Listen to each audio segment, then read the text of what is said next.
Hello, Curious Hams, N4CN here. Back this winter, it's been a few months ago, I was complaining to my son, KN4DLY, that none of the big three manufacturers are marketing an HT that had everything that I was interested in an HT, and if they did, I'd buy one, no questions asked. I use it for outdoor activities like hiking and backpacking, as well as on my motorcycle with my helmet's Bluetooth headset. Things that I wanted: dual band, a big battery, APRS and GPS built in, Bluetooth that actually works with non-manufacturer's devices for headsets and for programming, and USB-C charging. And I needed it to be weather resistant because it's going to be out backpacking and on a motorcycle, and you get rained on when you do those items, those types of activities. So it wasn't much more than about a week later that a new HT was announced by the Radioddity company that checked off all of those boxes for me. They introduced the GA-5WB, and it's made by the Sane 3 Corporation, which is out of Taiwan, and they make the popular DMR radios, the GD77 and the GD88.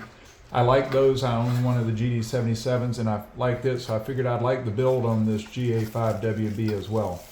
So I tried to order the radio online and didn't have any luck. Kept having reports that it wasn't available, you couldn't buy it in the US yet, and that it would be available soon. So it was probably about a week after that announcement that I reached out through customer service to one of their representatives, and they got back to me after a few back and forth emails, and it was about 3 weeks later the radio I ordered arrived, and here it is.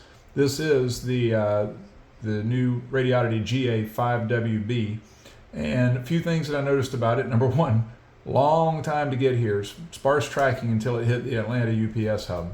And I'm not sure about the FCC part approval yet. They told me that it was going to be FCC approved, but as you notice here on the sticker, no FCC ID yet, and I'm not finding one online yet. So it may not be FCC type approved yet, and it's still in the works. Also, no extra batteries were available for them yet.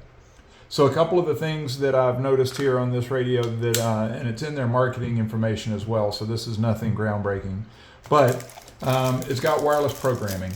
So that means you can customize all the settings and the functions on the radio using a dedicated app with a really unique name called HT, using the Bluetooth connectability. And so that means no more cables or you having to use your PC to do your programming. This is the same app that they're using on the headless mobile radio marketed under the VGC brand. It's called the VRN7500, and I'll put a link to that in the notes on this. IP67 waterproof rating. That means it's full dust resistance and good for up to 30 minutes of water submersion. If that's the truth and it actually tests out at that level, that's good enough for backpacking and being on the tank bag for the motorcycle. GPS built in, APRS functionality, and I use those things when I'm outside doing my outdoor activities, so this was important.